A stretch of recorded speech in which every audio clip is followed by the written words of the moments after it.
Dear students, last class we have studied pollen pistil interaction, hybridization, outbreeding devices, and different types of endosperm. Today, we can start a new topic, embryogeny, development of dicot and monocot embryos.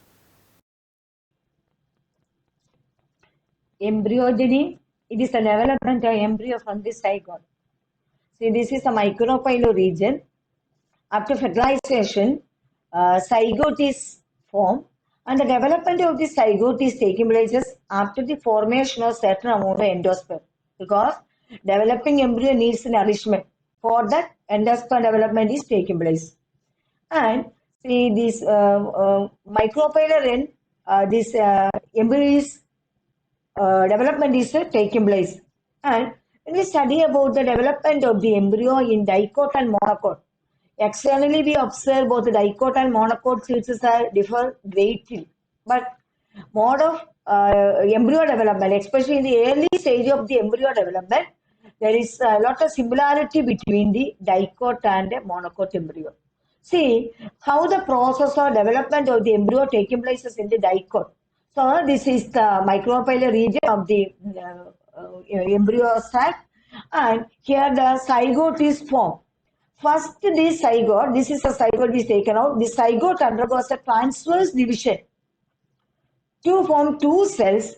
One cell is attached to the micropyle, that is called the basal cell, and other cell that is away from the micropyle is called the apical cell. This is the apical cell and this is the basal cell. See, afterward, this is the two-celled proembryo. So, this proembryo in the sense that is early embryo, that is before maturation, a group of cells seen in the ovule after fertilization, and at certain stages of development, it is changed into mature embryo. That is called the proembryo. It is a two-celled proembryo, that is early embryo.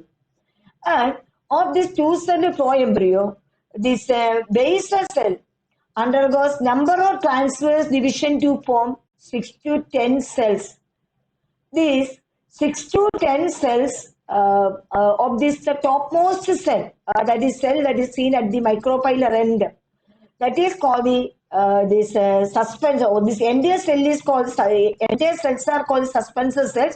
Of this topmost cell is known as the haustoria. Haustoria, the purpose is for the attachment. And this from the basal cell, the one cell close to the apical cell, that turns into hypophysis, and from the hypophysis root cap and the radicle is developed. And this apical cell undergoes first this vertical division from the two cells, then one more vertical division, that is right angles to first one, to form the fourth cell, that is a four-celled proembryo. And afterward, these four cells undergoes a periclinial division to form the eight-celled condition, that is four cell is the quadrant condition and eight cell is the octant condition. Afterwards, this apical cell change into a globular structure and it is called a globular proembryo. This is the globular proembryo. So this periclinial division followed by differentiation, three layers we can see in this globular embryo. Afterwards, what is happening? This globular embryo, the two ends, cell undergoes a rapid division and they reduce division in the middle region. And as a result, two ends grows faster than the central region and giving the embryo having an appearance that is the heart shape. So this is the chordate shape embryo. And afterwards, this further division, this is turned into a mature embryo. Mature embryo, we can see this two cotyledons. These are the two cotyledons. This is the in between the two cotyledons. We can see the plumule or the stem tip, and this is the hypophysis. Later, differentiated into the radicle and the this root cap, and this is the suspensor, and this is the haustoria cells for the attachment. And when we observe this mature embryo, this is the mature dicot embryo. And there we observe, we can see these two important things in an embryo. First one is the this cotyledon. Second one is an embryonal axis. An embryonal axis is nothing but an imaginary line. And in the middle of the imaginary line, we can see this cotyledons are attached, and portion of this embryonal axis below the cotyledon, it is called the hypocotyl, and the lowermost region of the hypocotyl develops into radicle, and that radicle is protected by means of a cap called the root cap. And portion of the embryonal axis above the cotyledon, it is called the epicotyl, and the tip of the epicotyl we can see the plumule or the stem tip. And this is the dicot embryo, and function of the root cap is the protection of the radicle. See, when you observe the monocot embryo, the early embryonic stage, we can see the same. We can see the same similarity, that is the development zygote undergoes the transverse division to form the two cells, and the upper cell again divides into transverse division. And from this apical cell, we can see the two different distinct regions in the cases of the monocot embryo. And the lowermost region, see, this is a mature monocot embryo.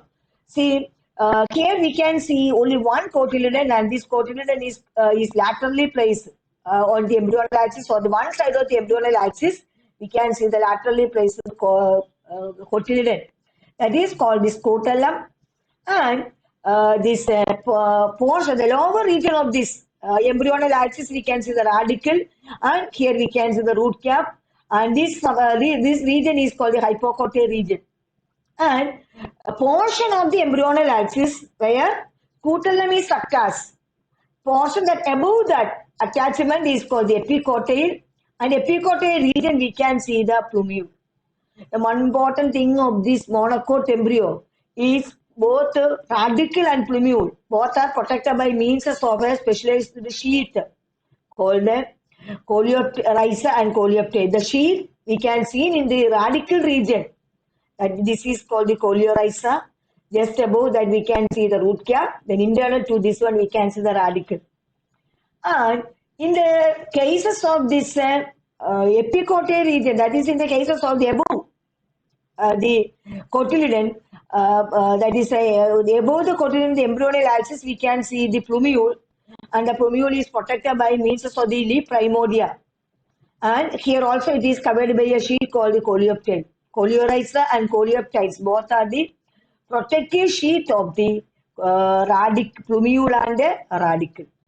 And when we think about this scutellum, it is very thin and papery. Its function, it absorbs nutrient from the endosperm and transported to the developing embryo.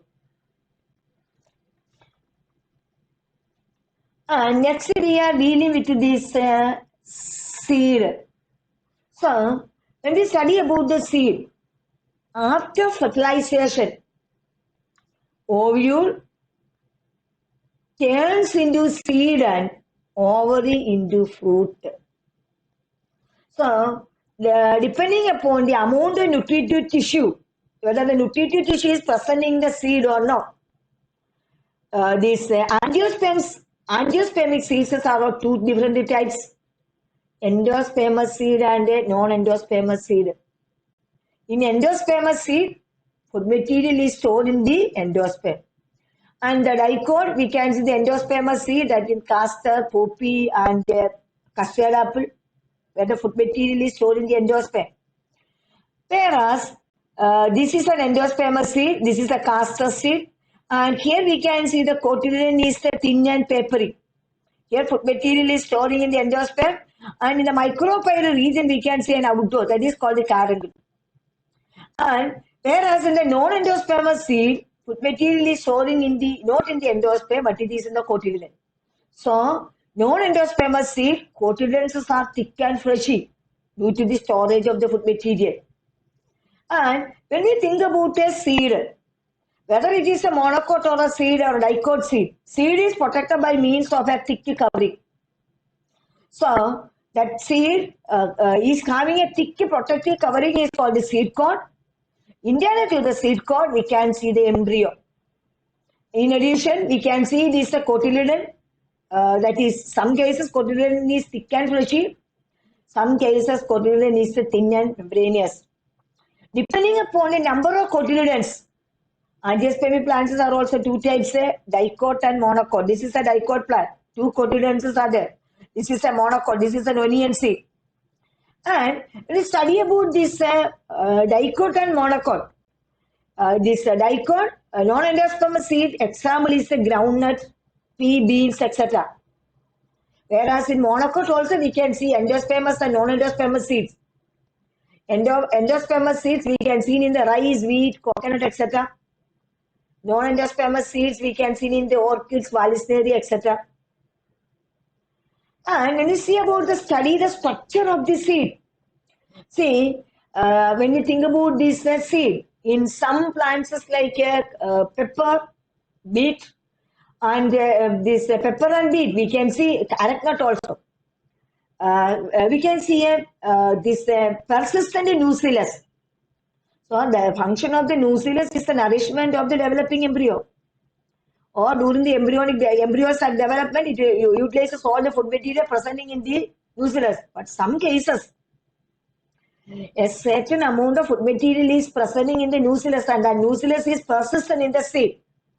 Such a type of nucellus is called the perisperm. Perisperm is very, very important for the exam. And that example, beet as well as black pepper, arachidnut, all this is the example of this perisperm. Come to the point seed. The dicot seed and the monocot seed, we can see seed coat. And seed coat, actually seed is the, after fertilization, ovule turns into seed. Whatever things we can see in the ovule, same thing we can see in the seed also. First one, in the ovule is protected by means of a two-layered covering indictment. After fertilization, that indictment turns into seed coat. And the seed coat, the outer one is thick and dark color. And this is having the function protection. This seed coat is having the function protect the seed. And in the ovule, this indictment is not completely cover the ovule, leaving an opening. That's called the micropyle. That micropyle is also we can see in this somewhat this region. It's a micropyle region. This micropyle is also we can see in the seed. That is in the seed coat. And in this ovule development, that micropyle permits the entry of the pollen tube. Whereas after fertilization or the seed formation, the micropyle help the germination. That is encourage the movement of the water as well as also help in the exchange of gases. And just above that, we can see a scar. That scar is called the hilum. That is ovule seed attached to the placenta or the fruit by means of the stalk. That is called the funicle. So whenever the funicle is removed, a scar is left on the seed. That scar is called the hilum. So in addition to this, we can see a white colored ridge in the seed, and that ridge is called the raphe, and the raphe is a region where this funicle fuses with the seed coat. And when you think about the embryo that is a miniature plant consisting of two cotyledons and an embryonal axis, and a portion of the embryonal axis above the cotyledon is called the plumule. Plumule we can see here, and that is in the epicotyle, the tip of the epicotyle we can see the plumule or the stem tip, and portion of the embryonal axis that is in the lower region or in the lower portion of the hypocotyl. It is called the radicle, and afterwards radicle develops into the root system and is also protected by means of the root cap. And the plumule, after the growth, it is turns into the stem tip or the shoot system. And when you observe this, this is the castor. This cotyledon is thin and membranous, and food material is storing in this here endosperm. So these two are the dicot seeds. This is non-endospermous and this is endospermous seed. And when you go to this monocot, Monocot, this is an onion seed. It is outer is a dark colored sweet corn. Internally, we can see the transparent endosperm. Here, there is a curved scutellum because it is laterally placed in a shield-shaped structure is called the scutellum. It helps the transportation of the food material from the endosperm to the developing embryo. Here, there is a notch, and in the notch region, we can see the embryo. And this is the seed of the LS of the maize grain. Maize grain, it is an oval in shape. It is an endospermous seed. Major portion of the seed is found in the endosperm. And the seed is protected by means of an outer layer seed coat. We cannot say that it is a seed coat. Here, monocot, these grains, we are calling as the grains because seed coat, it is fused with the fruit wall to form a protective structure. We cannot separate out the seed coat and fruit wall. Furthermore, here the fruit is the one-seeded caryopsis. And in internal to this outer covering, we can see a single layer of epithelial single layer of epithelial covering. That covering is separating the endosperm from the cotyledon. Internally, we can see a layer of proteinaceous layer that is called the aleurone layer. And internal to the proteinaceous aleurone layer, we can see the endosperm. This is the endosperm. And the lower region of the endosperm, we can see a shield-shaped scutellum. This is the scutellum.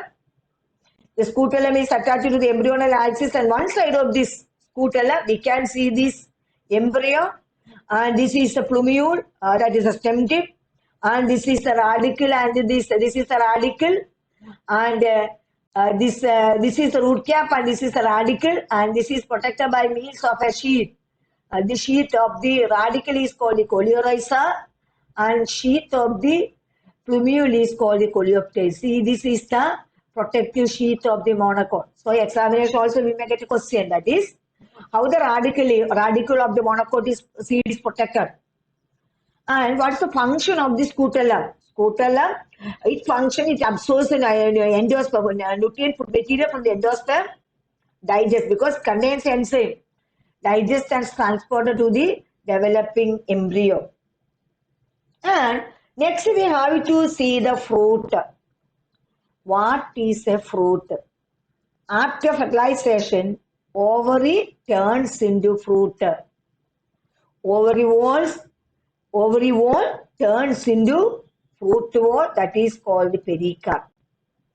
By origin, we can classify the fruits into two different headings. First one, by again the origin, types of fruit, simple fruit, aggregate fruit, and multiple fruit. Simple fruit is a fruit developing from a single flower. Mango, coconut, all these are the simple fruit. Pineapple, not pineapple, this one, brinjal. Actually, brinjal we cannot classify as a true fruit because its calyx is remain with the fruit. See, after fertilization, ovary turns into fruit. And another one is aggregate fruit that is also developing from a single flower, where carpels are free in that flower. Best example, custard apple. Another one is a multiple fruit. That fruit is developing from an inflorescence. Pineapple, jackfruit, all these are developing from an inflorescence, mulberry. So that is one type of classification. Another type of classification that is also on the basis of origin. That is true fruit, false fruit, and parthenocarpic fruit. True fruit, that is a fruit developing from an ovary. See, these two are the false fruit. This is an apple, this is strawberry. In both the case, in addition to the cashew nut, also the same condition we can see. Edible part of the fruit is not developing from the ovary. So this is the solen thalamus. Thalamus, after fertilization, change into edible part. And this is the seed and this is the ovary. This is this skeletal-like structure. And this is the seed. Externally to the seed, we can see the endocarp, mesocarp, and epicarp. This is the thalamus, edible part. This is the false fruit. Fruit is not developed from the ovary, other part of the flower. Any other part of the flower can turn into fruit. That is the false fruit. And so this is the strawberry. Here is also an edible part is the thalamus. And when you observe the banana, their fruit formation without fertilization. That is a parthenocarp fruit. And the stimulation of this pollination itself causes the development of the ovary and turns into causes the development of the this ovary. That is pollination itself. That is called a parthenocarp fruit. And this fruit wall is nowadays is number of fruits can develop parthenogenetically by means of the hormone treatments. So that parthenocarp fruits are seedless fruits. So same condition we can see the pineapple also. Pineapple, it is a parthenocarp fruit because seedless fruit. And next we will see the importance of the seed. See, what is the function of the fruit? The main function of the fruit is the protect the seed and also nourishes this developing embryo. And in addition to the food, helps the dispersal of the seed. So, edible part of the fruit is taken by the birds and other organisms, and after eating the edible part, throwing this seed. So, food, important significance of the fruits, food protects the seed, causes the dispersal of the seed, and it is rich in nutrients that can feed the entire animal kingdom. And next we will see about the seed. See, when we study about the seed, the pollination and fertilization, both are independent of the water. The development of the seed, it is depending on water. See, the important concept of the seed. Seed has number of adaptive strategies, better adaptive strategies that can help the seed to disperse faraway places and colonize there. And next concept, the seed contains the food material that can nourish the developing embryo. And this food material presenting in the seed will remaining in the seed till the embryo develops into a small seedling, and seedling is able to do the photosynthesis till the time the food material is remaining in the seed. Then the seed is protecting the embryo. And the next one, seed is a fusion product. That is the fertilization, sexual reproduction. So sexual reproduction brings variation. That is why it can adjust to any environmental conditions. And when you study about the seed, it has two important properties. One is dehydration. When the seed actually mature, the water level is 10 to 50% only. So dehydration. Other one is a dormancy. See, even after harvesting, seed remains dormant for a period of time. That germination or the viability of the seed is varied. Why the seed is having this adaptive ability or adaptive strategies? That is mainly for the storage of the food and also help to raise the planted for the next year, for raising the crops in the next cultivation. So imagine a seed is started to germinate immediately after harvesting, because we cannot store them. So immediately after harvesting, the land is not prepared for the next cultivation, and we cannot store. The entire nation is eating food from the plants, so we cannot store because immediately it is germinating. So this dehydration, because why it is happening, the water level of the seed is very less. So that water level can help the water level can help the seed to run the metabolical activities in a slow rate. Another is a dormancy, that is even all the conditions are provided, and also seed may not germinate. That is a resting state. And After that is the some number of reasons for the dormancy we studied the last year. That is, first one, hard seed coat, immature embryo, and seed needs some time. The embryo needs some time for its development. All these are the reasons for the dormancy, and that is an advantages for the plants. If it is germinate, we are not able to store the seeds, and we cannot feed the entire nation. And next important is that is the viability of the seed, that the ability to germinate, that is varying. And some seeds that is viable for few months, some are for many years.